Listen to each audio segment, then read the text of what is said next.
Vous êtes-vous déjà demandé sur quoi reposent les fondements de notre réalité ? Et si je vous disais que le monde qui nous entoure est régi par des particules mystérieuses et des dimensions invisibles, me croiriez-vous ? Rien n'est moins sûr. Pourtant, la nature des forces et des éléments qui façonnent notre univers nous est inconnue. Certes, les avancées scientifiques des siècles derniers nous ont permis de comprendre en détail les événements qui se déroulent à l'échelle macroscopique. Mais lorsque l'on s'aventure à de plus petites échelles, c'est comme si nous entrions dans une réalité parallèle dont le fonctionnement nous échappe. Dans ce monde de l'infiniment petit, les lois de la physique et de la relativité que nous connaissons n'ont plus cours. À la place, on y trouve des particules étranges, parfois invisibles, qui interagissent de manière si mystérieuse que l'on peine à croire qu'elles fonctionnent ainsi. Physique quantique, théorie des cordes, supersymétrie, principe d'incertitude, autant d'expressions qui tentent de décrire les mécanismes de cette réalité invisible pour en faciliter sa compréhension. Malheureusement, certains paramètres nous échappent toujours, et il est possible que les capacités intellectuelles de l'homme ne lui permettent jamais d'apprivoiser les événements qui se tiennent au cœur des atomes. Cela dit, tant que le mystère subsistera, les recherches se poursuivront, chaque découverte soulevant irrémédiablement son lot de questions. En cherchant à sonder le monde microscopique, les scientifiques ont tout de même pu s'aventurer très loin dans ce que la nature a de plus petit. S'il y a de ça quelques décennies, nous pensions que les atomes étaient des briques insécables composant la matière, nous savons aujourd'hui que ces éléments abritent un incroyable bestiaire de particules. Quarks, gluons, bosons de Higgs, neutrinos, photons, il y a de quoi avoir le vertige. Dire que ces éléments sont minuscules est un pur euphémisme. Pour le comprendre, faisons une comparaison d'échelle. Les observations du cosmos nous indiquent que le diamètre de l'univers observable est d'environ 93 milliards d'années-lumière. Jusqu'à récemment, le nombre de galaxies dans l'univers était évalué entre 100 et 200 milliards. Il y en aurait en fait 2000 milliards d'après les dernières estimations. De fait, notre Voie lactée n'est qu'une minuscule goutte d'eau au sein d'un océan cosmique. Pourtant, de notre point de vue, ces dimensions sont démesurées. Elles dépasseraient les 100 000 années-lumière. Une taille suffisante pour abriter entre 200 et 400 milliards d'étoiles et sans doute plus de 100 milliards de planètes. Parmi ces étoiles, il y a notre Soleil, près de 700 000 km de rayon, soit environ 109 fois le diamètre de la Terre. Notre belle planète bleue, gigantesque à nos yeux, est en réalité invisible dans ce cosmos. Car si le système solaire était une ville d'une vingtaine de kilomètres, la Terre ne serait guère plus qu'un grain de raisin. Et pourtant, c'est plus de 8 milliards d'êtres humains qui vivent désormais sur cette dernière. Mais encore une fois, les apparences sont trompeuses, car l'homme est bien loin d'occuper tout l'espace disponible sur cette Terre. Si nous regroupions l'ensemble des hommes qui vivent actuellement, ils tiendraient sur une surface équivalente à la ville de Los Angeles. Ainsi, en comparaison d'une planète tellurique de taille modeste, l'homme est un grain de sable. Si cette comparaison d'échelle vous donne un léger mal de tête, attendez donc la suite. Car il est possible d'aller bien plus loin. En effet, chaque être humain, aussi microscopique soit-il face au cosmos, est constitué d'environ 30 000 milliards de cellules. Et ces petites cellules, observables uniquement au microscope, sont elles-mêmes constituées de 100 000 milliards d'atomes. Ce chiffre varie grandement d'une cellule à l'autre, mais il reste complètement démesuré. Attendez, nous pouvons encore aller au-delà. En observant le cœur des atomes, on constate avec stupeur que ces derniers sont constitués à 99,9% de vide. En d'autres termes, les particules élémentaires qui donnent vie aux atomes n'occupent que 10 puissance moins 14% de leur structure. Nous pouvons le dire, la matière est donc théoriquement constituée de néant. Cela paraît fou, mais dans ce néant se cachent d'infimes éléments du monde quantique qui donnent vie à la réalité que nous connaissons. Et bien que nous soyons constitués d'atomes, leur nature profonde nous semble plus distante encore que les confins de l'univers observable. Ainsi, l'infiniment petit recèle bien des mystères. Chers voyageurs, bien le bonjour. Aujourd'hui, nous partons explorer le cœur de la matière dans l'infiniment petit. Ensemble, nous tenterons de percer ses secrets en regardant littéralement au plus profond de nous-mêmes. Mais avant de partir pour une nouvelle aventure, pense à liker la vidéo et à t'abonner à la chaîne pour ne rien manquer. Merci et bon voyage.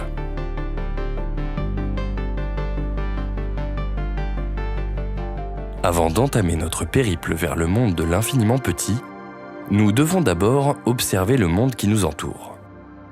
Comme vous le savez, celui-ci est régi par des lois physiques qui nous paraissent immuables, notamment la relativité générale d'Albert Einstein, la mécanique newtonienne ou encore l'électromagnétisme classique de Maxwell. Mais pour descendre à l'échelle quantique, vous devrez oublier une bonne partie de ces vérités générales. Dans ce monde, on observe des phénomènes intrigants qui ne sont pas pris en compte par les lois classiques de notre réalité. Vous voulez un exemple ? Très bien. Dans ce cas, connaissez-vous une personne qui soit à la fois morte et vivante ? À part dans les films de zombies de George Romero, cela est tout à fait impossible. Ces deux états sont bien distincts. Personne ne peut être à la fois décédé et en vie.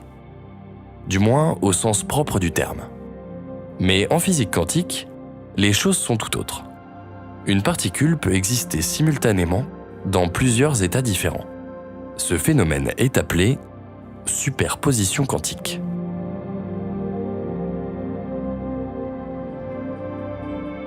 Il est d'ailleurs parfaitement illustré par la célèbre expérience de pensée du chat de Schrödinger, formulée par le physicien du même nom en 1935.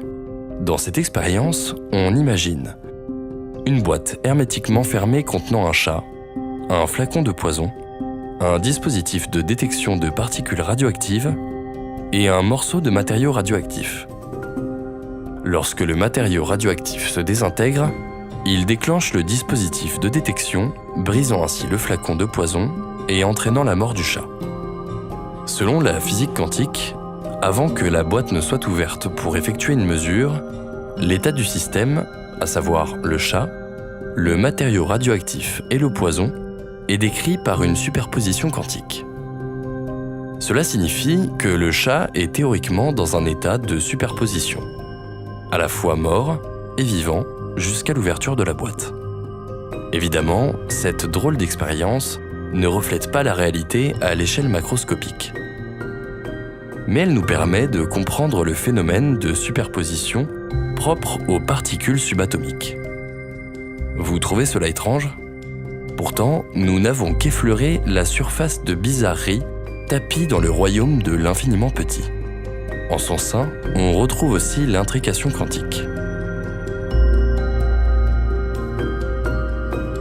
Cette loi nous dit que lorsque deux particules sont intriquées, leur état quantique est lié de manière indissociable, indépendamment de leur distance spatiale.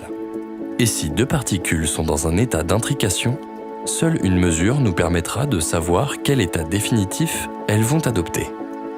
Or, une mesure faite sur l'une des deux particules va instantanément affecter l'état de sa particule jumelle, même si les deux sont séparés par de grandes distances.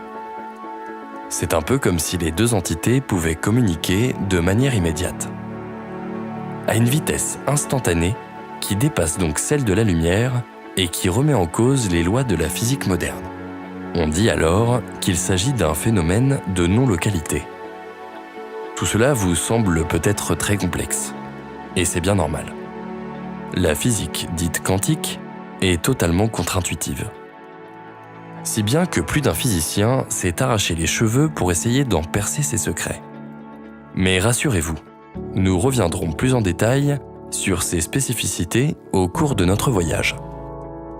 En attendant, revenons-en au monde macroscopique qui nous entoure. Tout comme Erwin Schrödinger, nous allons nous aussi faire une expérience de pensée. Pour cela, nous allons imaginer que nous avons la capacité de pouvoir grandir et rétrécir à volonté. Un peu comme le super-héros Ant-Man de chez Marvel. Grâce à ce pouvoir, nous pouvons nous rendre près du mont Everest, la plus grande formation montagneuse de la croûte terrestre. Son point le plus haut culmine à près de 9000 mètres d'altitude. Nous allons donc grandir jusqu'à atteindre cette taille. Disons que ce sera notre point de départ pour entamer notre descente vers les échelles microscopiques. Seulement, pour rétrécir, nous avons besoin de différents référentiels. Dans ce cas, après la plus haute formation naturelle, il est logique de nous diriger vers la plus grande construction humaine. Pour ça, nous devons nous rendre à Dubaï, au niveau du Burj Khalifa. Cette tour gigantesque fait 828 mètres de haut, soit presque 3 fois plus que la tour Eiffel et ses 300 mètres de hauteur. À présent, descendons encore d'un niveau et mettons-nous à la taille du plus grand animal terrestre, à savoir le rorqual bleu, une baleine qui peut atteindre les 30 mètres de long et peser près de 200 tonnes. Et cette même baleine se nourrit de plancton, c'est-à-dire d'un ensemble de très petits organismes qui vivent en milieu aquatique. Leur taille varie considérablement selon le type d'organisme, mais le plus petit d'entre eux ne mesure pas plus de quelques micromètres. Il est donc 1000 fois plus petit qu'un millimètre. Grâce à notre super pouvoir, nous rétrécissons jusqu'à la taille des microplanctons pour les observer. Nous sommes à présent minuscules, mais nous sommes encore bien loin de l'atome. Tout comme les bactéries et autres organismes unicellulaires, nous avons la taille d'une cellule, mais nous devons encore changer d'échelle pour atteindre celle d'un virus. Car oui, les virus sont beaucoup plus petits que les bactéries, bien que les deux soient souvent associés à tort. Les bactéries ont une taille de l'ordre du micromètre, elles sont donc facilement observables au microscope optique. Pour les virus, les choses sont bien différentes. Ces derniers mesurent entre 20 et 300 nanomètres. Ils sont donc 10 à 100 fois plus petits qu'une cellule. Mais ne vous méprenez pas, car cette taille ridiculement petite les rend très dangereux. Ces entités microscopiques sont composées de matériel génétique comme l'ADN ou l'ARN. On dit alors que ce sont des parasites intracellulaires car ils se reproduisent à l'intérieur des cellules hôtes qu'ils infectent. Bien qu'ils ne soient pas considérés comme des êtres vivants, ils peuvent quand même se répliquer et se propager de manière autonome. Bref, revenons-en à notre descente vers le monde de l'infiniment petit. Si nous prenons la taille des plus petits virus, soit environ 20 nanomètres, nous sommes toujours des géants face aux briques élémentaires qui composent la matière, les fameux atomes. Leur taille est assez variable selon l'élément considéré, mais globalement, elle est de l'ordre de 10 puissance moins 10 mètres, soit 100 picomètres ou encore 0,1 nanomètre. C'est notamment le cas de l'atome d'hydrogène, composé uniquement d'un proton et d'un électron. Il est 2 fois plus petit qu'un atome de carbone, dont le diamètre est d'environ 0,2 nanomètre. Cela dit, parler du diamètre d'un atome est une simplification grossière. En réalité, cette taille est déterminée par la distribution des électrons autour du noyau atomique. L'essentiel de la masse d'un atome est concentré dans son noyau, qui est lui-même constitué de protons et de neutrons. Les électrons, quant à eux, sont beaucoup plus légers et occupent un volume plus étendu. Ainsi, la taille d'un atome est déterminée en fonction du volume que peuvent occuper les électrons autour du noyau. C'est le nuage électrique. Ces derniers se tiennent toujours à des distances fixes et quantifiées. On parle alors de couches électroniques externes. Tout cela vous paraît sans doute assez complexe. Pour illustrer cette répartition, prenons un exemple avec des éléments à l'échelle macroscopique.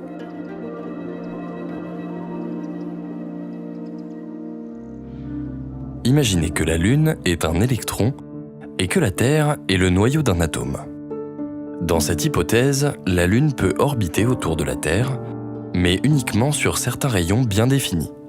Aussi, il faut imaginer qu'elle n'évolue pas sur un plan en 2 dimensions, mais sur la surface d'une sphère. Sa position tient compte des 3 dimensions de l'espace, mais toujours avec une distance fixe par rapport à la Terre, qui correspond aux différentes couches électroniques externes. La Lune peut potentiellement se trouver partout sur une de ces couches, avec des probabilités de présence plus ou moins importante à certains endroits. Et le seul moyen de connaître sa position exacte est de faire une mesure. En répétant les mesures un grand nombre de fois, on peut donc estimer les probabilités de présence pour chaque zone de chaque couche. C'est exactement le même principe avec les électrons qui gravitent autour des noyaux atomiques. Cette incertitude sur leur présence est de nature purement quantique. En effet, dans la réalité, la Lune n'a pas du tout le comportement d'un électron. Il est possible de déterminer sa position avec une très grande précision, simplement par calcul et sans observation directe. Mais du fait de la nature quantique des électrons, leur position exacte à un instant T nous est toujours inconnue si aucune mesure n'est effectuée. En physique, on parle alors d'orbital atomique. C'est une fonction mathématique qui nous donne la probabilité de présence d'un électron autour d'un noyau dans une région donnée. Gardez bien en tête ces explications car elles nous seront utiles pour la suite de notre périple. Elles nous permettent aussi de comprendre pourquoi les atomes, faussement représentés comme des billes, sont en fait principalement constitués de vide.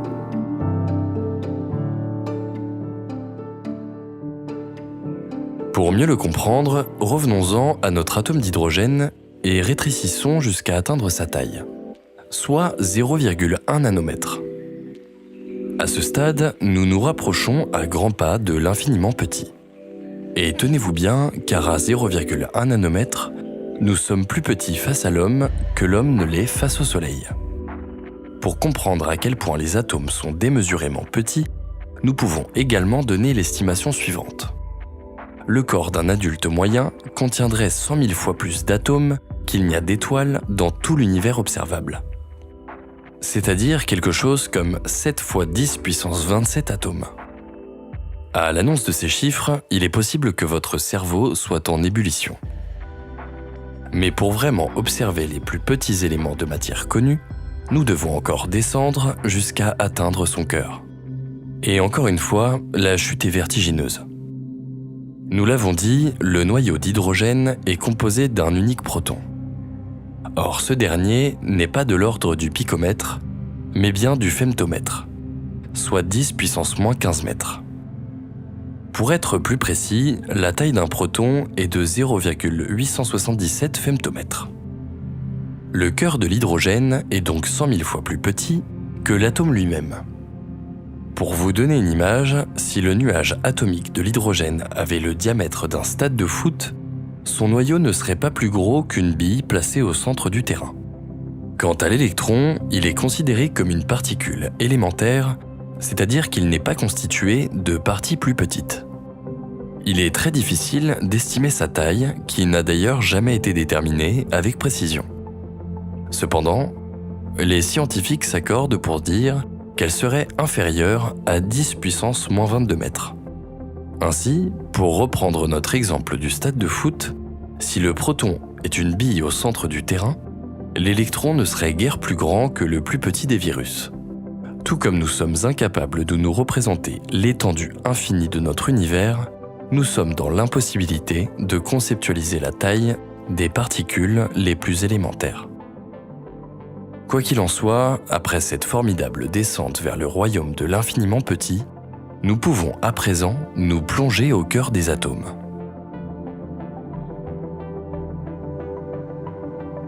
Nous voilà maintenant à l'échelle des atomes.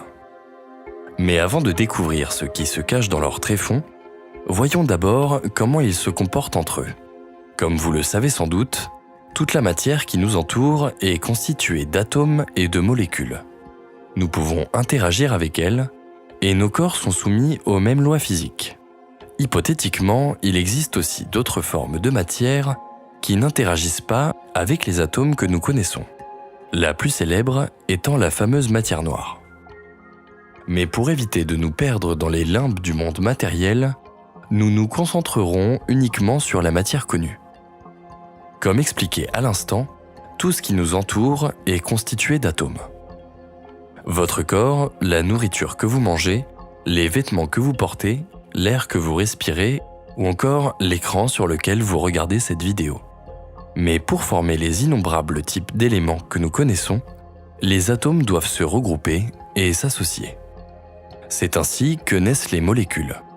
Par exemple, un atome d'hydrogène peut se lier avec un autre atome d'hydrogène pour former du dihydrogène.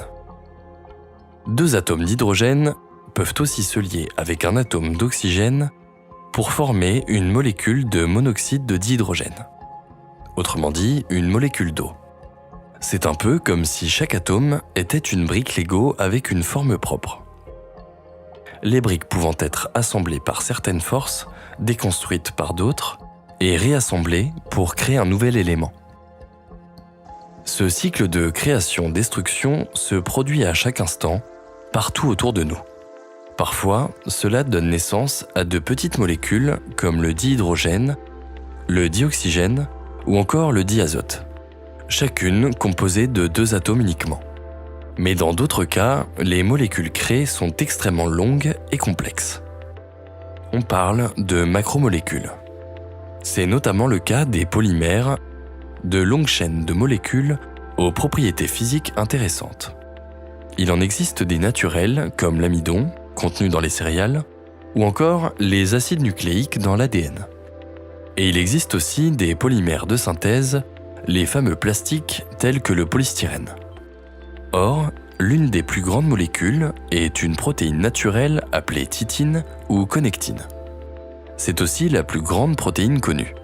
Celle-ci joue un rôle crucial dans la structure et l'élasticité des muscles. Si vous souhaitez la nommer sous sa dénomination scientifique, il vous faudra bien du courage, car son nom est composé de plus de 64 000 lettres. Quant à sa taille, elle peut atteindre plusieurs micromètres en raison des quelques 30 000 acides aminés qui la composent. Tout cela nous fait donc nous interroger sur les forces qui permettent aux atomes, pourtant si petits, de se lier entre eux pour former des éléments aussi complexes que résistants. Assez naïvement, on pourrait penser à la gravité. Malheureusement, son intensité est liée à la masse des objets. Les atomes ayant une masse quasi nulle, cette hypothèse est donc à exclure. Mais alors, comment se lient-ils entre eux ?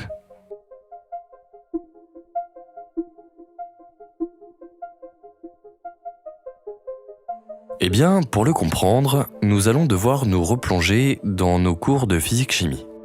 Commençons par la liaison la plus connue, la liaison covalente. Dans une liaison covalente, les atomes partagent une ou plusieurs paires d'électrons pour atteindre une configuration électronique plus stable. Les électrons partagés créent une attraction mutuelle entre les noyaux des atomes, maintenant ainsi une liaison. Pour le dire plus simplement, c'est comme si 2 atomes mettaient en commun leurs ressources, ici des électrons, pour garantir leur stabilité. Disons que c'est un échange de bons procédés, si vous voulez. La liaison covalente est la plus forte et la plus répandue des liaisons atomiques. Mais il existe aussi des liaisons dites ioniques qui reposent sur le même principe. Ici, les atomes transfèrent complètement ou partiellement leurs électrons pour former des ions positifs et négatifs. Un ion, c'est tout simplement un atome qui porte une charge positive ou négative en raison d'un manque ou d'un surplus d'électrons gravitant autour de lui. Car oui, les électrons sont des particules dotées d'une charge électrique négative.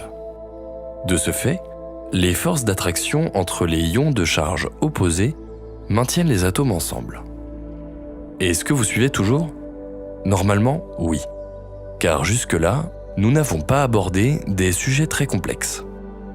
En revanche, lorsque notre voyage nous mènera vers les phénomènes quantiques, les choses risquent de se corser. Mais revenons-en à nos liaisons.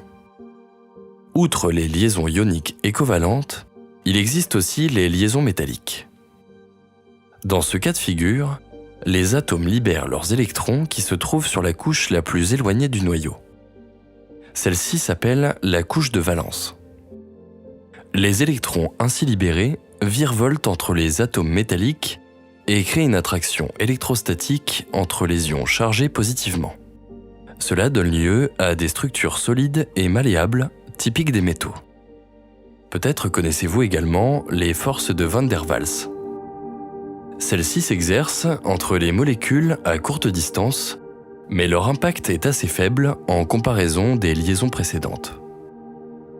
Elles sont dues à des fluctuations temporaires dans la distribution de charges électriques, ce qui crée une attraction.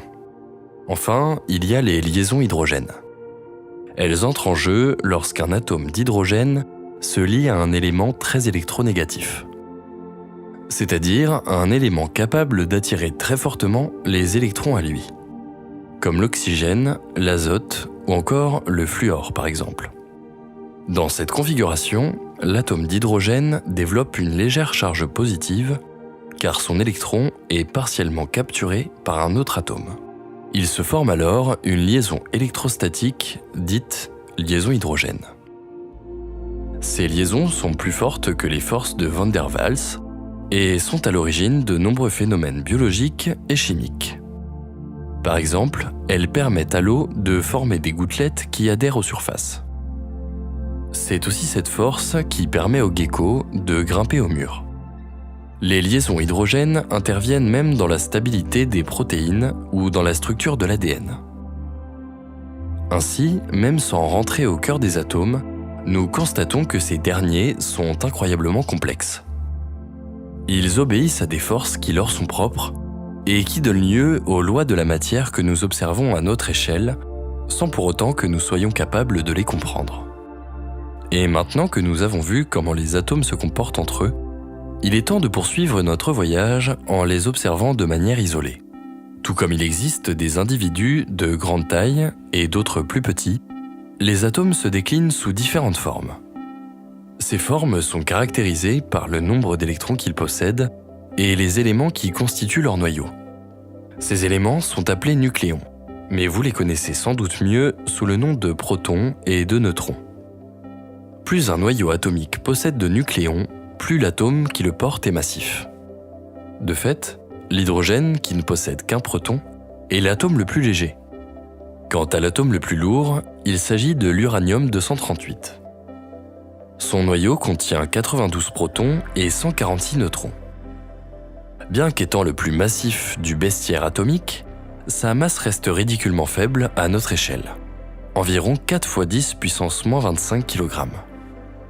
Et si vous vous demandez quel est son diamètre, il est de 350 picomètres, soit 0,35 × 10 puissance moins 10 mètres. Malgré tout, il reste quand même le roi des atomes que l'on peut trouver à l'état naturel. Car d'autres éléments, encore plus imposants, ont été créés en laboratoire. Notamment l'oganesson, qui est officiellement l'élément le plus lourd du tableau périodique. Synthétisé artificiellement pour la première fois en 2002, il est très instable et se désintègre en moins d'1 milliseconde. À l'heure actuelle, beaucoup de scientifiques estiment qu'il est impossible de créer un nouvel élément plus lourd, mais d'autres maintiennent le contraire. Toujours est-il que pour éviter de complexifier inutilement les choses, nous poursuivrons notre aventure au cœur d'un atome simple, l'atome d'oxygène. Ce dernier contient 16 nucléons, soit 8 protons et 8 neutrons. Autour de ce noyau dur gravitent 8 électrons. Ces derniers forment ce que l'on appelle le nuage périphérique de l'atome. Étant donné que les électrons sont des particules chargées négativement, ils sont attirés par les protons chargés positivement. Un peu comme les pôles nord et sud d'un aimant s'attirent l'un l'autre. De fait, cette attraction de nature électrostatique maintient l'intégrité structurale de l'atome dans un parfait équilibre des charges. Car oui, si les atomes se lient entre eux via différentes forces de cohésion, d'autres forces sont également à l'œuvre pour assurer la stabilité de ces derniers. Faisons un peu de physique élémentaire. À l'heure actuelle, on estime que 4 grandes forces régissent notre univers. Ces dernières sont appelées les interactions fondamentales. À l'échelle macroscopique, les 2 interactions les plus présentes sont la gravitation et l'électromagnétisme. Mais au centre des atomes, d'autres forces prennent le relais. Ce sont les interactions nucléaires fortes et faibles. L'interaction forte assure la cohésion du noyau atomique. Cette force est extrêmement puissante et agit entre les nucléons. Elle maintient les protons ensemble malgré la répulsion électrostatique dû à leur charge positive. Toujours pour reprendre l'exemple des aimants, vous avez sans doute déjà essayé de coller deux aimants de même pôle qui tendent à se repousser. Ici, on peut faire l'analogie suivante. Les aimants qui se repoussent sont les protons, et vos mains qui exercent une pression pour les coller sont la force nucléaire forte. Tout comme la gravitation est assurée par des ondes gravitationnelles, dont l'existence a été démontrée il y a peu, la force nucléaire forte est assurée par de drôles de particules appelées les gluons. Pas d'inquiétude, nous y reviendrons dans la suite de notre odyssée atomique.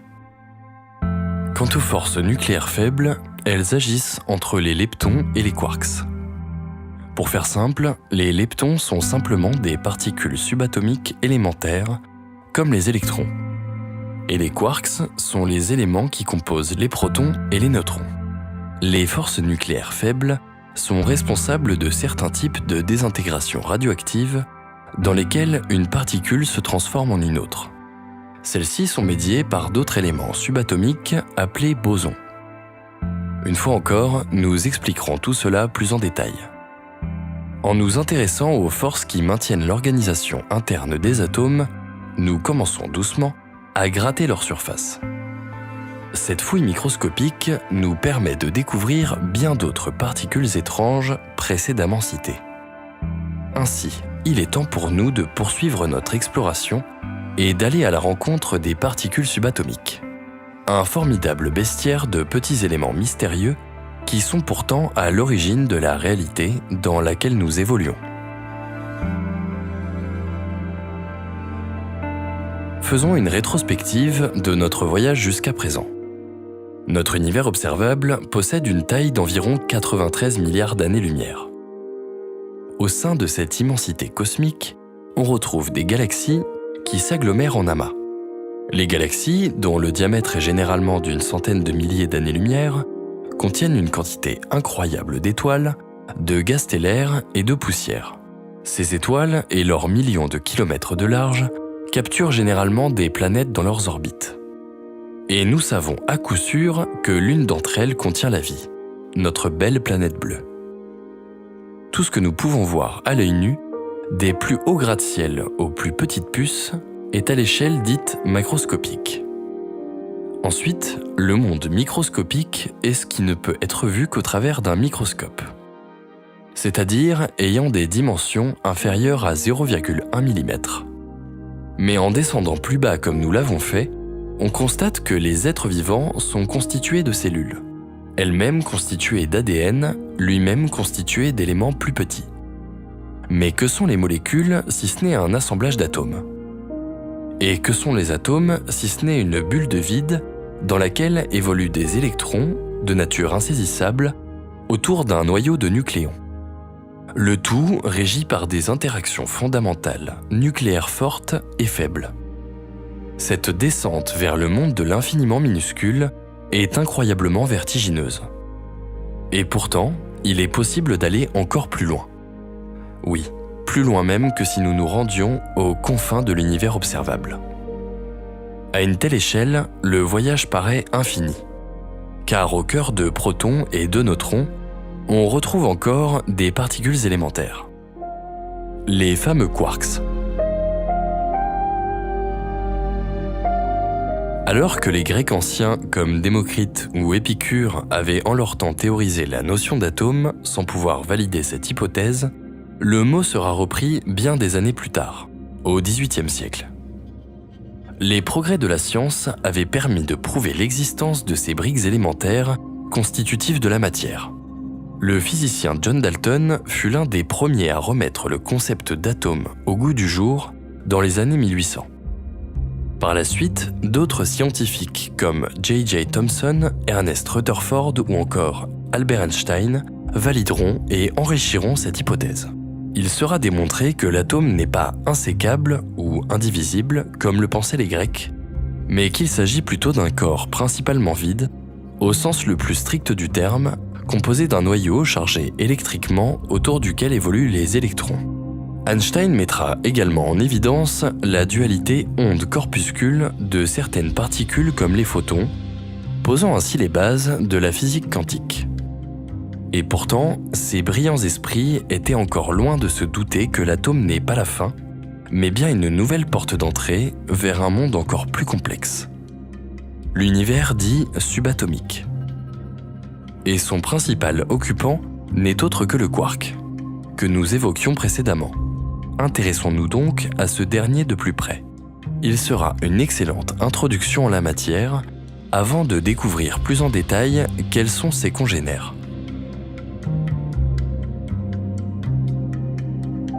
Tout d'abord, il faut savoir que le quark n'est pas une seule et unique entité. Ce terme regroupe un ensemble de particules fondamentales.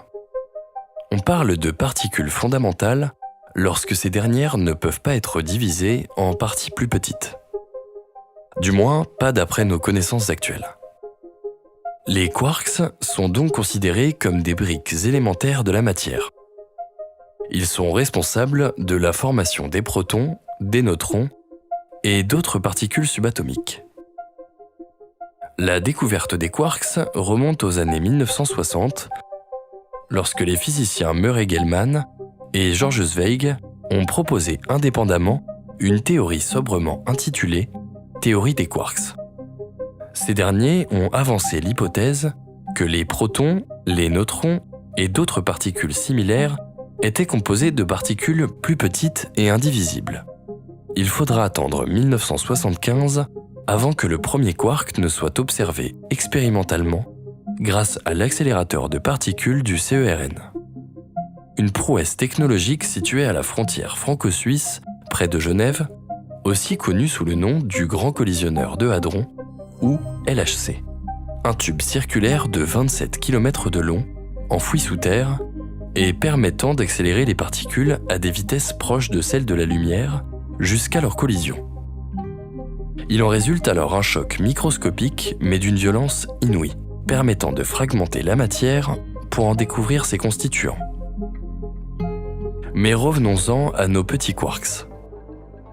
On en connaît actuellement 6 types, dont le dernier fut découvert en 1997. En voici la liste. Les quarks up, les quarks down, les quarks étranges, les quarks charme, les quarks top et les quarks bottom. Chacun de ces quarks possède des propriétés uniques, notamment une masse, une charge électrique et un spin. Leur charge est dite fractionnaire car elle correspond soit à 2/3, soit à 1/3 de la charge d'un électron. Quant au spin, il est important de définir cette notion car elle est omniprésente en physique des particules. Il s'agit d'une propriété quantique qui indique comment une particule interagit avec ses pairs et avec des champs magnétiques. On peut le voir comme une sorte de rotation interne des particules. Pour donner un exemple concret, prenons le mouvement de la Terre autour du Soleil. Notre planète tourne autour de lui, elle se déplace sur une orbite avec une certaine vitesse. Cela correspond à sa quantité de mouvement. Mais la Terre tourne aussi sur elle-même. La grandeur associée à sa rotation est appelée moment cinétique. En physique quantique, les notions de vitesse et de position n'ont plus de sens. C'est le principe d'incertitude, mais nous serons amenés à en reparler. Toutefois, le moment cinétique conserve une certaine pertinence, bien que cette notion devienne plus abstraite. Ainsi, le spin est donc l'équivalent du moment cinétique, mais à l'échelle quantique. Par exemple, l'électron a un spin de 1/2. Cela signifie qu'il peut exister en 2 états différents, spin vers le haut et spin vers le bas. C'est un peu comme s'il avait 2 types de rotation interne possibles et seulement 2. On peut imaginer ces 2 états comme des flèches pointant dans des directions opposées. L'importance du spin réside dans le fait qu'il détermine comment les électrons interagissent entre eux et avec d'autres particules. Par exemple, dans l'aimantation d'un matériau, les électrons avec des spins alignés dans la même direction contribuent à créer un champ magnétique global. Le spin est une notion complexe, mais retenons simplement qu'il décrit une propriété fondamentale des particules. Il joue un rôle crucial dans divers phénomènes quantiques qui se traduisent à l'échelle macroscopique. Voilà pour les propriétés physiques.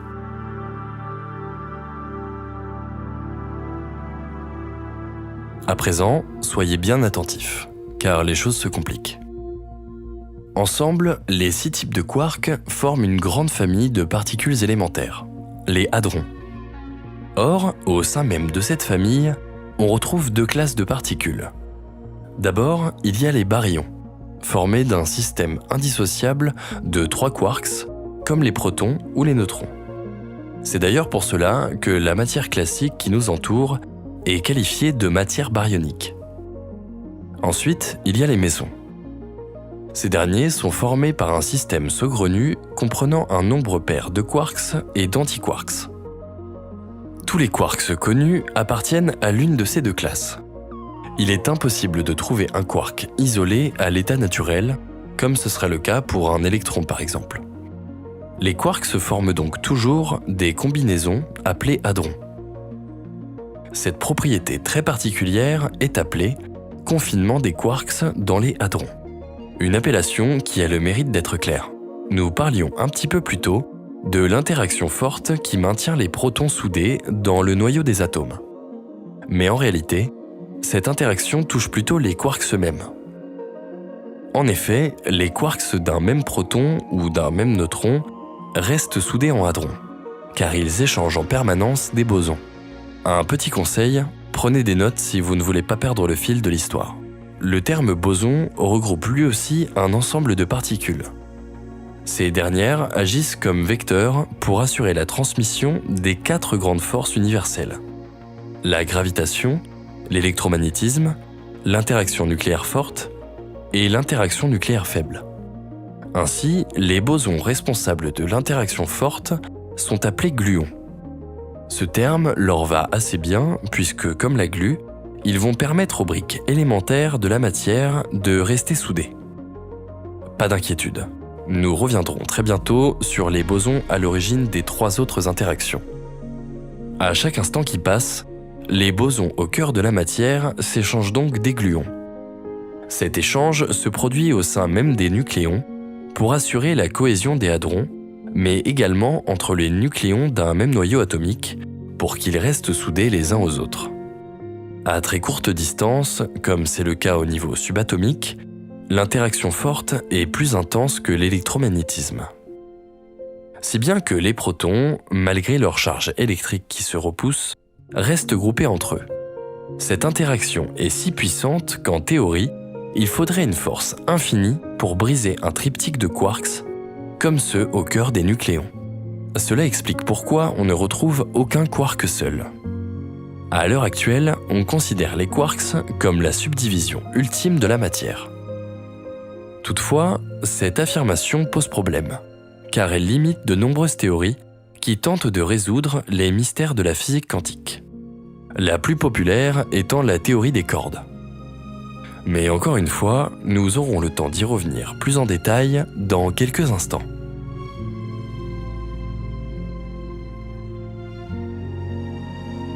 Après les quarks, et plus généralement les hadrons, l'autre grande famille de particules subatomiques est celle des leptons. C'est dans ce groupe que se trouvent nos fameux électrons. Mais comme vous vous en doutez, on retrouve aussi différentes classes chez les leptons. D'abord, il y a les leptons électriques, c'est-à-dire les électrons. Ensuite, il y a les leptons muoniques, les muons. Et enfin, il y a le lepton tau. À chacun de ces 3 leptons est associé un neutrino, autre particule élémentaire de masse quasi nulle et de charge électrique neutre. Chez les leptons, nous avons donc 6 particules au total. L'électron, le muon, la particule tau, aussi appelée tau, et les 3 neutrinos propres à chacune de ces entités. Il faut également savoir que les leptons sont des particules stables. Elles interagissent principalement par l'intermédiaire des forces électromagnétiques et faibles. Elles ne sont pas soumises à la force nucléaire forte, qui est responsable de la cohésion des noyaux atomiques. Notons aussi que les leptons, tout comme les quarks, ne possèdent que 2 types de charge, 0 ou -1. En raison de leurs propriétés de charge et de masse, les leptons jouent un rôle crucial dans les réactions nucléaires et les désintégrations radioactives. Ils sont à la base des processus de création et d'annihilation de particules. De plus, ils ont une grande importance pour comprendre les interactions fondamentales dans l'univers. Par exemple, les neutrinos ont récemment été reconnus pour leur rôle dans les phénomènes astrophysiques tels que les supernovas, les étoiles à neutrons et les trous noirs. Ils sont également à l'étude pour comprendre le phénomène d'expansion de l'univers.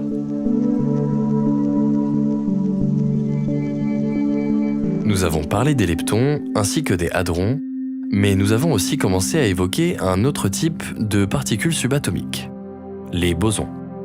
On pourrait qualifier ces derniers de vecteurs chargés de transmettre les 4 grandes forces universelles aux autres particules. Pour illustrer cela par une image, nous pourrions dire que les leptons et les hadrons sont des briques, tandis que les bosons sont un ciment. Ensemble, ils permettent de constituer toute la matière qui nous entoure et donnent à notre univers les lois strictes que nous lui connaissons. Comme nous l'avons vu, les gluons sont les bosons qui assurent l'interaction forte et la cohésion du cœur des atomes. Ils donnent vie aux neutrons, aux protons, ainsi qu'aux mésons. Les gluons sont dépourvus de masse et il en existerait 8 au total. Vient ensuite l'interaction électromagnétique. Si vous avez quelques connaissances en physique, vous savez déjà que le vecteur de cette interaction n'est autre que le photon. Souvent désignés comme des grains de lumière, il serait plus juste de parler de porteurs d'énergie. Ils sont produits par rayonnement ou par dispersion lorsqu'un atome reçoit de l'énergie. Pour revenir à un état plus stable, l'atome émet à son tour des photons qui vont véhiculer l'énergie et donc la lumière. Car oui, selon l'énergie des photons émis, les atomes rayonneront avec des couleurs différentes. Des couleurs visibles allant du violet jusqu'au rouge en passant par le bleu, le vert et le jaune. Mais aussi des couleurs invisibles. Des ondes électromagnétiques appartenant au domaine de l'infrarouge ou de l'ultraviolet. Les photons participent aussi à structurer les atomes. En effet, ces derniers vont lier les électrons au noyau atomique. Enfin, il faut savoir que leur masse est nulle. Ils ne peuvent pas se désintégrer en particules plus légères et sont donc complètement stables. Après les photons et les gluons, viennent les bosons W+, W- et Z0.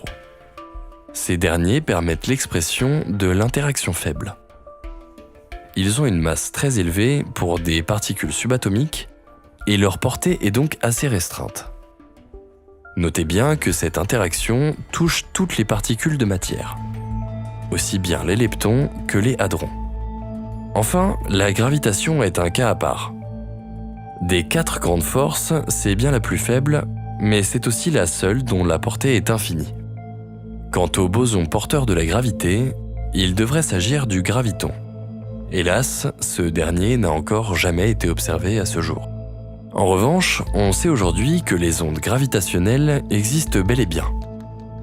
Elles furent détectées pour la première fois en 2015 par les collaborations LIGO et Virgo à la suite de la collision lointaine de 2 trous noirs massifs, soit exactement 100 ans après qu'elles furent prédites par le brillant Albert Einstein et sa théorie de la relativité générale. Toutefois, la question du graviton reste toujours ouverte. Pour résumer clairement les choses, les particules élémentaires de matière se transfèrent des quantités discrètes d'énergie en s'échangeant des bosons. Et chaque force fondamentale a son boson correspondant. Enfin, si l'on accepte l'existence du mystérieux graviton. Toute cette classification de particules de matière, de forces et de particules porteuses est organisée sous un modèle dont le nom vous est peut-être familier. Il s'agit du modèle standard de la physique des particules.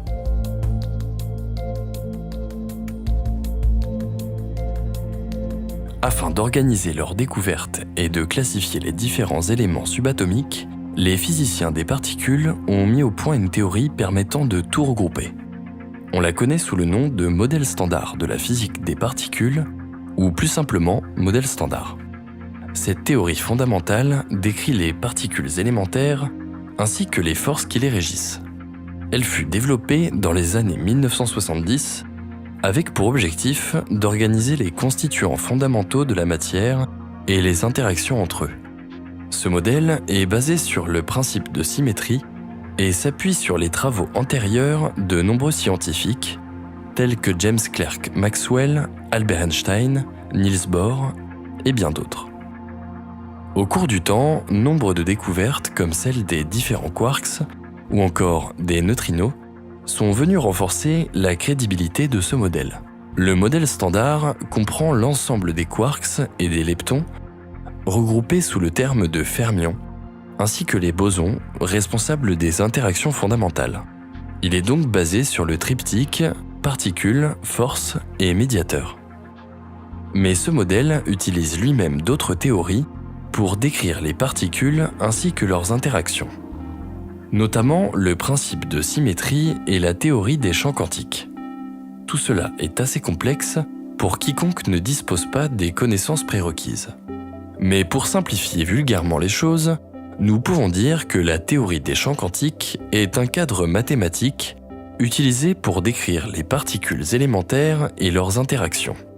Selon cette théorie, l'espace baigne dans un ensemble de champs. Des entités mathématiques qui se propagent à travers l'espace et interagissent avec les particules. Les champs quantiques sont décrits par des équations appelées équations de champ, qui spécifient comme ces derniers évoluent dans l'espace-temps. Cette théorie repose sur les principes de la mécanique quantique qui postule que les particules peuvent être décrites par des fonctions d'onde probabilistes. Ainsi, l'une de ces caractéristiques essentielles est la notion de quantification. Selon cette idée, les particules et les champs associés existent dans des états quantifiés discrets plutôt que dans un continuum infini.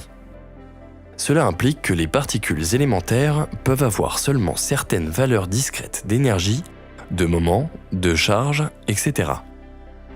La théorie des champs quantiques est également basée sur le principe de superposition, selon lequel les états quantiques peuvent être combinés de manière linéaire pour former de nouveaux états. Cela permet de décrire des phénomènes tels que la création et l'annihilation de particules, ainsi que les interactions entre elles. En somme, le modèle standard est plus une tentative d'unification de différentes théories plutôt qu'une théorie à part entière. Et le moins que l'on puisse dire, c'est que cette tentative est très réussie. Mais malheureusement, quelques zones d'ombre viennent noircir le tableau. À commencer par la gravité, qui peine à trouver sa place dans ce modèle. Et oui, le modèle standard englobe les interactions électromagnétiques ainsi que les forces nucléaires fortes et faibles. Il explique de manière très satisfaisante comment ces forces agissent sur l'ensemble des particules de matière. Il avait aussi prédit l'existence de certaines particules qui furent ensuite découvertes des années plus tard dans le collisionneur de particules du CERN. Mais qu'en est-il de la gravité ?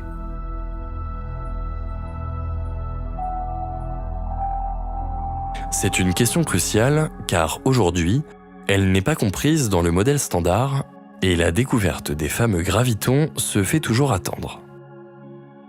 En effet, d'une part, nous avons la théorie quantique utilisée pour décrire le monde microscopique. Et d'autre part, nous avons la théorie de la relativité générale employée pour décrire le monde macroscopique. Le problème étant que personne n'arrive à concilier les deux.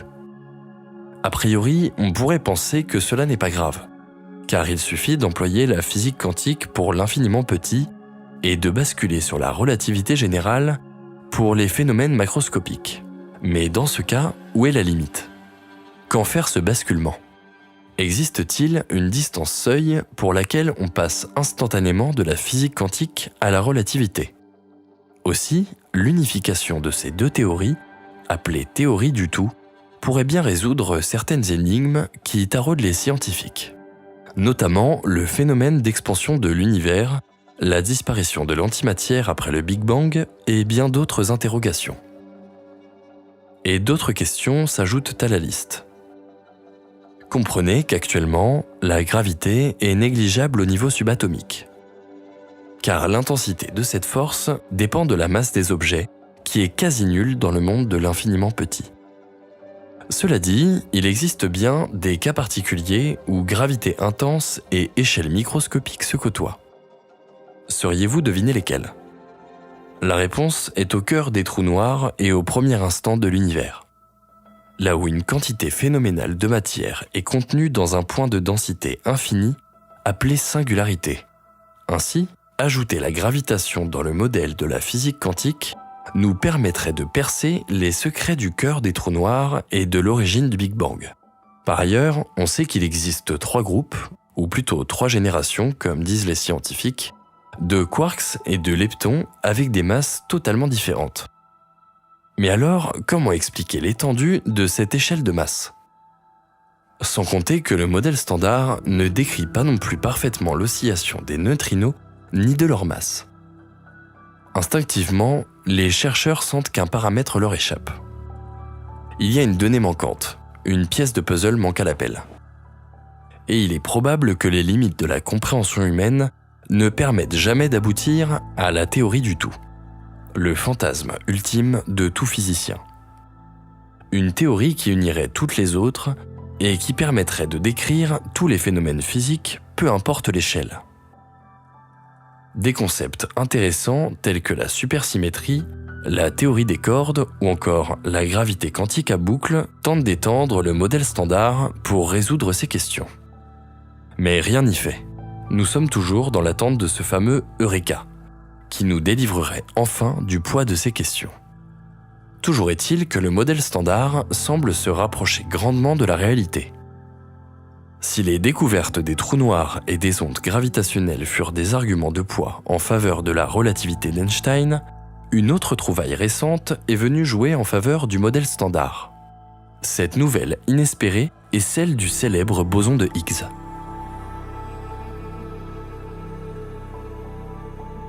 En 2012, les chercheurs du CERN ont fait une découverte sensationnelle grâce à leur accélérateur de particules. Ces derniers ont utilisé leur machine pour accélérer des protons à des énergies très élevées, puis les ont fait rentrer en collision. Ces chocs à haute énergie ont créé des conditions similaires à celles qui existaient juste avant le Big Bang, car la recherche du boson de Higgs impliquait la détection de ces produits de désintégration dans cet environnement primordial.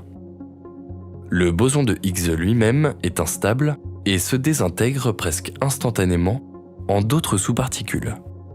Voilà pourquoi les scientifiques ont recherché des signatures de ces désintégrations spécifiques pour identifier le boson caché. Et c'est alors qu'en juillet 2012, la découverte fut annoncée. Les données recueillies ont montré des marqueurs significatifs correspondant aux signatures attendues du boson de Higgs. Après une analyse approfondie des données, l'existence de la particule de Higgs fut officiellement confirmée, soit environ 50 ans après que le physicien britannique Peter Higgs formulait l'hypothétique existence d'un objet quantique qui donnerait une masse aux particules. La théorie de Higgs était la suivante.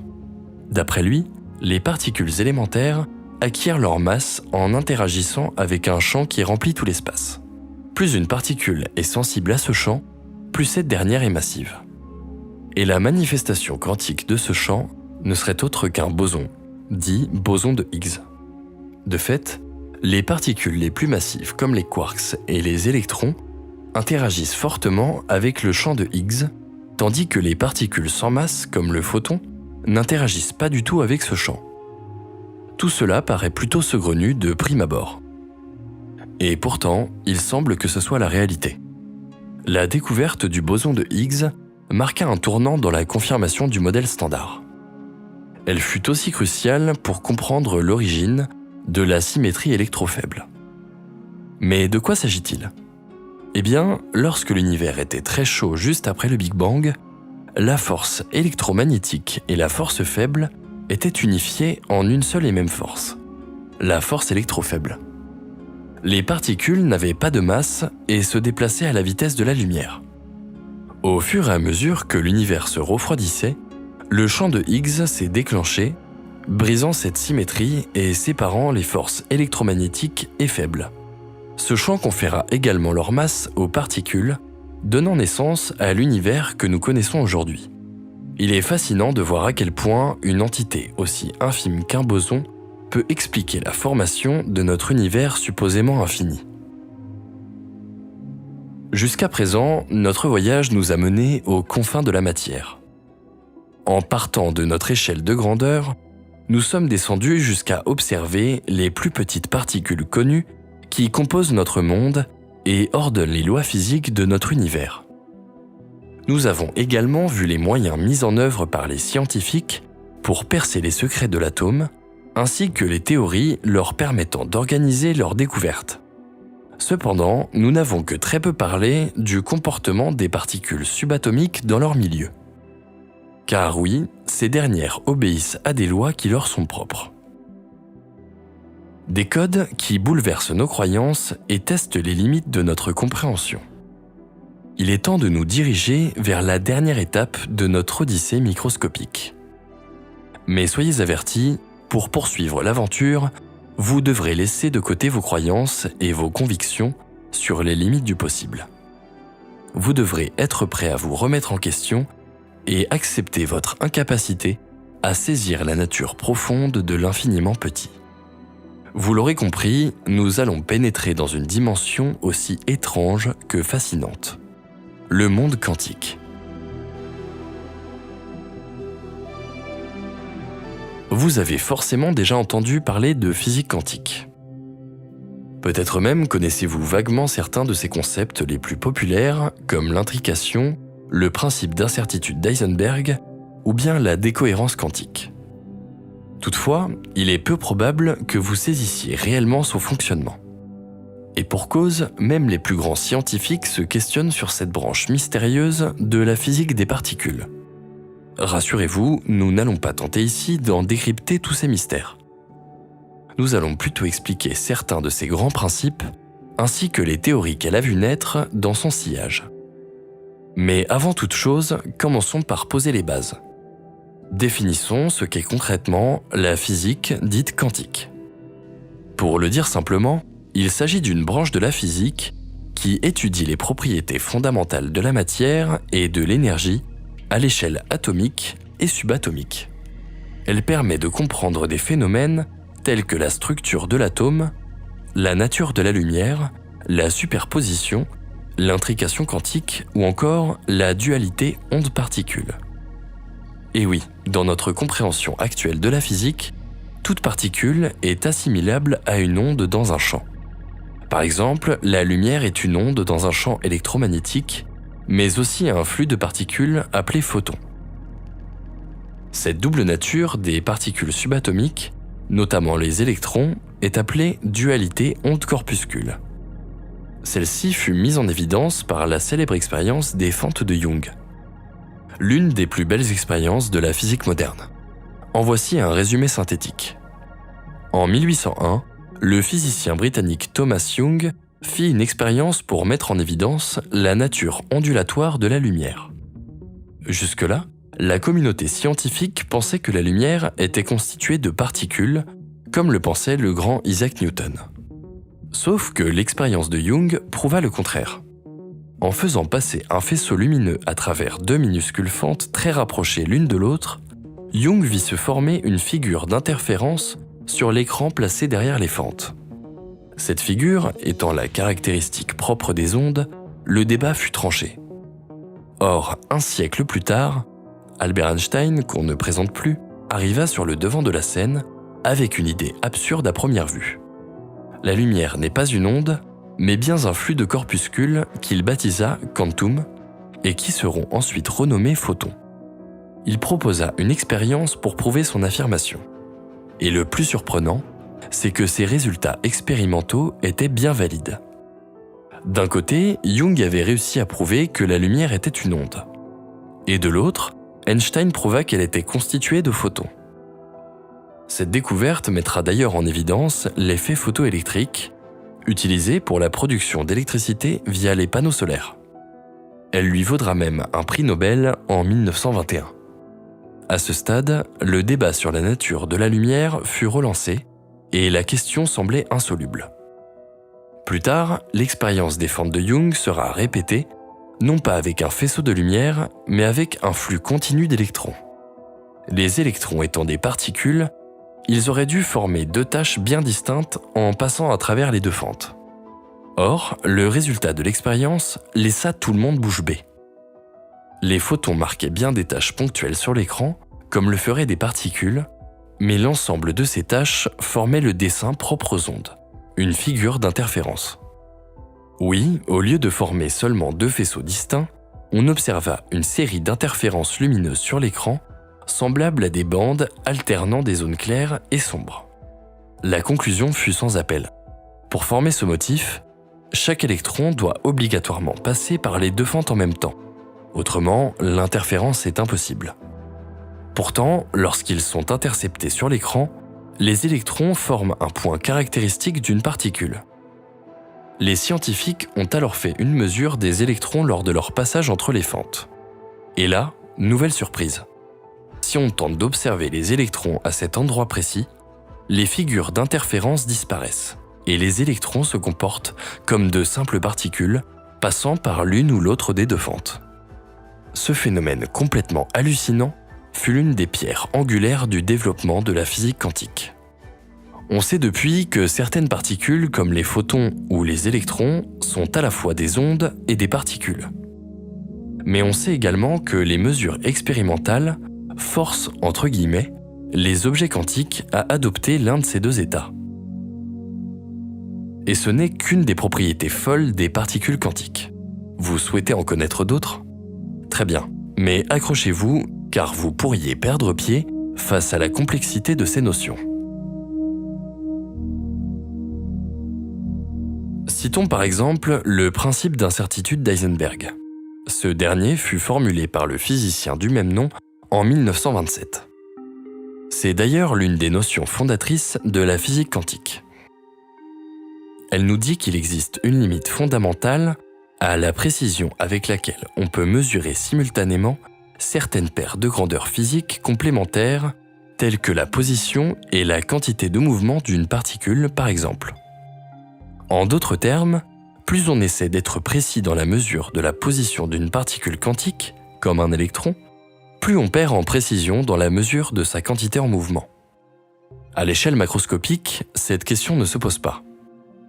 Nous sommes tout à fait capables de connaître la position, la quantité de mouvement et la vitesse d'un astre à un instant T. Il faut bien comprendre que cette incertitude ne découle en rien de la précision de nos instruments de mesure. C'est plutôt comme si la nature elle-même posait des barrières afin que l'on ne puisse en percer ses mystères. On dirait presque que les lois de la physique sont faites pour que l'homme ne puisse pas en saisir toute la complexité. Se pose alors une multitude de questions. Cette limitation est-elle volontaire ? Existe-t-il une entité supérieure qui nous entrave et nous limite sciemment dans la compréhension du monde ? Sommes-nous forcés d'évoluer pour mettre à nu les secrets de la matière ? Est-ce un moyen pour un observateur omnipotent et omniscient de tester nos limites ? À vrai dire, cela importe peu. Il n'est pas dans la nature de l'homme de se décourager face aux grandes questions existentielles. Et tant qu'un cerveau curieux vivra, les réponses continueront d'être traquées sans relâche. Après tout, des choses qui paraissaient inimaginables il y a quelques siècles sont aujourd'hui au cœur de nos sociétés. Et qui sait quelles découvertes nous attendent dans les décennies à venir ? Toujours est-il que le monde quantique nous résiste, pour le meilleur et pour le pire. Malgré tout, nous commençons à cerner ces différentes nuances. Dualité onde-corpuscule, principe d'incertitude, superposition, intrication quantique. Le voile d'incompréhension reste épais, mais il se dissipe peu à peu. Et les découvertes ont aussi mené à leur lot de théories. Des théories qui visent à unifier les lois du monde quantique avec celles du monde macroscopique. Rappelez-vous, le modèle standard, bien qu'assez prometteur, présente tout de même quelques limites. Et pour pallier ce vide, certains théoriciens se sont creusés les méninges afin de proposer des explications alternatives plus satisfaisantes. La plus célèbre de toutes étant évidemment la théorie des cordes. Bien qu'aucune expérience n'a pu valider cette théorie, nous allons tout de même y jeter un coup d'œil.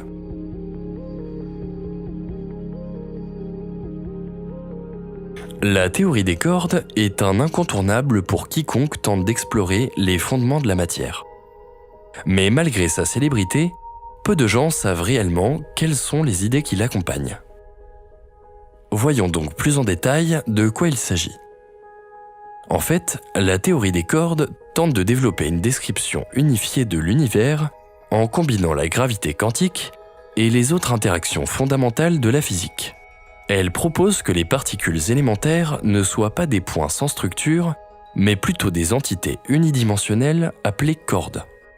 Oui, des cordelettes minuscules plongées au plus profond de la matière, à la limite théorique du possible.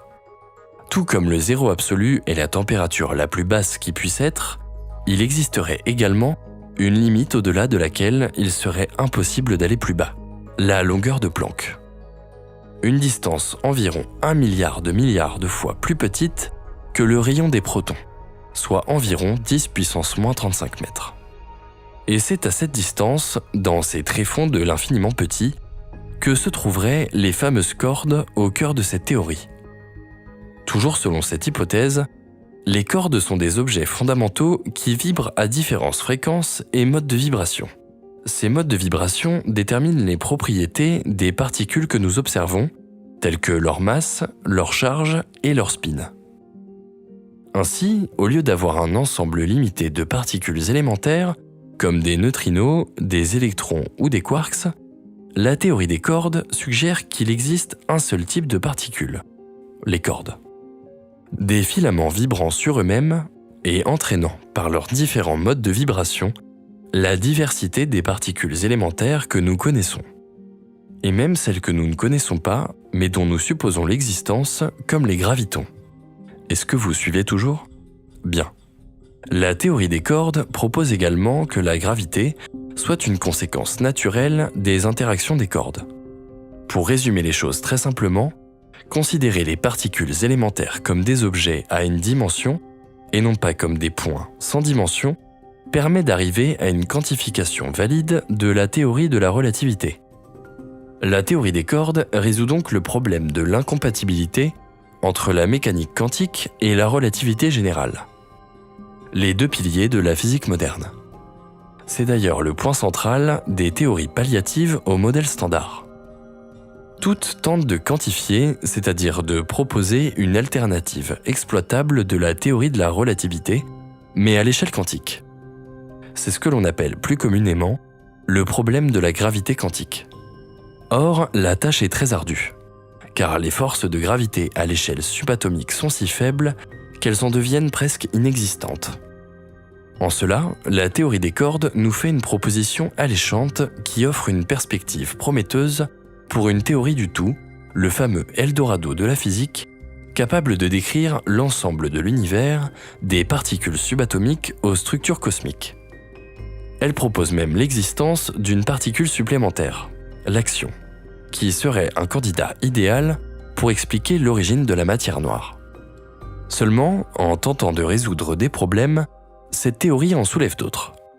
Et oui, une caractéristique essentielle de cette grande idée, c'est la nécessité d'ajouter des dimensions supplémentaires aux 4 dimensions de l'espace-temps que nous connaissons. Car il existerait en réalité plusieurs dimensions inconnues qui sont enroulées ou compactifiées à une échelle au-delà du microscopique. Et le consensus veut qu'il faille utiliser 10 dimensions pour que la théorie des cordes puisse fonctionner, soit une dimension de temps et 9 dimensions d'espace. Cette hypothèse, un peu farfelue pour les non-initiés, permettrait d'expliquer pourquoi nous ne percevons pas ces dimensions supplémentaires malgré le perfectionnement de nos appareils de détection. Pour lever ces différentes incohérences, la théorie des cordes a été étoffée de plusieurs manières.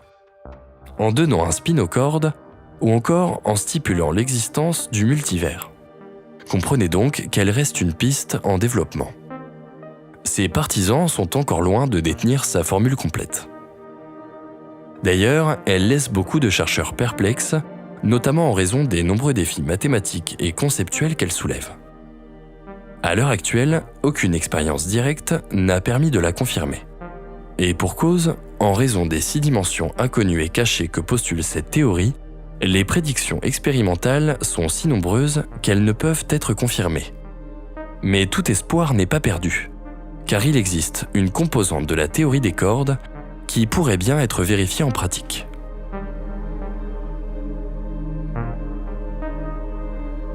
Cette composante prometteuse porte le nom de supersymétrie, une extension théorique de la physique des particules qui propose une symétrie entre les composants de la matière, les forces universelles et les médiateurs qui les lient. Elle vise à résoudre certaines limitations et questions non résolues de la physique des particules, telles que la nature de la matière noire. La supersymétrie postule l'existence de partenaires pour chaque particule connue du modèle standard. À l'heure actuelle, ce dernier compte 12 particules élémentaires. Mais si l'on compte leurs différentes versions, ainsi que les antiparticules, on arrive au nombre de 61. Or, la supersymétrie nous dit qu'il existerait 2 fois plus de particules, soit 122 au total. Ces partenaires supersymétriques sont appelés superpartenaires. Pour chaque particule de matière, pour chaque fermion donc, il existerait un superpartenaire. Par exemple, le double de l'électron est nommé sélectron. Et pour chaque particule de force, les bosons, il existerait aussi un superpartenaire. Dans le cas du photon, ça serait le photino. Et chaque particule supersymétrique appartiendrait à la catégorie opposée à celle de son double. Ainsi, le sélectron serait un boson et le photino serait un fermion. Il y aurait donc autant de bosons que de fermions et le modèle standard serait incomplet. Toutefois, aucun de ces hypothétiques jumeaux n'a jamais été observé. Mais là où l'idée semble prometteuse, c'est que grâce au progrès technologique, nous devrions bientôt être fixés sur la question. En effet, la création de particules supersymétriques requiert une énergie théorique phénoménale. Et l'accélérateur de particules du CERN devrait bientôt être capable de produire l'énergie suffisante à l'observation de ces potentiels doublons. Si malgré les progrès du CERN, aucune particule supersymétrique n'est détectée dans les prochaines années, cela remettra fortement en cause cette théorie. Et par suite logique, la théorie des cordes elle-même. À présent, il est temps de conclure notre voyage. Et pour cela, quoi de mieux que de vous présenter une autre théorie? Là encore, celle-ci vise à combler les lacunes du modèle standard en proposant une approche différente de la théorie des cordes. Son nom, la gravité quantique à boucle. Contrairement à la théorie des cordes, qui inclut l'existence d'objets fondamentaux, la gravité quantique à boucle se concentre sur la géométrie de l'espace-temps elle-même. Dans cette théorie, l'espace-temps n'est pas considéré comme un continuum lisse, mais plutôt comme un réseau discret, constitué de boucles ou de liens qui relient ces différents points. Ces boucles représentent les interactions quantiques fondamentales entre les régions de l'espace-temps et forment une structure discrète. Ou une structure discontinue, si vous préférez. Pour faire valoir cette idée, elle utilise des concepts de la théorie des graphes et des mathématiques quantiques permettant de décrire ces boucles et leur évolution dans le temps. Elle repose aussi sur une quantification de l'air et du volume des régions de l'espace-temps. Un peu comme s'il était lui aussi constitué de briques élémentaires. Des atomes d'espace-temps, pour vulgariser les choses. L'un des aspects importants de la gravité quantique à boucle est la notion de spin du réseau. Mais qu'est-ce que cela signifie au juste? Eh bien, il faut comprendre que chaque boucle du réseau porte une quantité quantifiée du moment cinétique ou de spin. Et cette quantité représente les propriétés quantiques associées à la géométrie de l'espace-temps. Cette vision du spin permet de décrire les propriétés gravitationnelles de l'espace-temps à une échelle microscopique. En effet, la gravité quantique à boucle propose que les interactions gravitationnelles entre les particules soient dues à l'échange de quantités discrètes de moments cinétiques entre chaque boucle. En somme, cette hypothèse résout le problème de la gravité quantique. Cependant, tout comme la précédente théorie, la gravité quantique à boucle est encore à l'étude. Le problème reste le même. Elle est très difficile à tester expérimentalement car elle prédit des effets significatifs mais à des échelles extrêmement réduites, qui ne sont pas directement accessibles par nos appareils de mesure. À nouveau, tout cela se passe à la longueur de Planck, qui est à 10 puissance moins 35 mètres, rappelons-le. Il existe de nombreuses autres théories ayant pour objectif de relever le plus gros challenge de la physique moderne, l'unification des 4 grandes forces universelles, et ce, à toutes les échelles de taille. La théorie du tout. Mais arrivera-t-on un jour à unifier l'infiniment grand et l'infiniment petit ? L'homme n'est-il pas condamné, par sa condition, à demeurer ignorant de la nature profonde de la matière qui le compose et de l'univers qui l'habite ? Peut-être bien. Pour autant, devons-nous baisser les bras devant l'ampleur de la tâche ? Certainement pas. Aujourd'hui, des milliers de chercheurs, de physiciens et de scientifiques travaillent d'arrache-pied pour trouver des réponses aux questions qui les tourmentent. Confortés par les découvertes qui se multiplient au fil du temps, nous sentons au plus profond de nous que les réponses sont proches. Mais chaque découverte entraîne aussi son lot de questions. Et finalement, n'est-ce pas là le plus grand secret de l'univers ?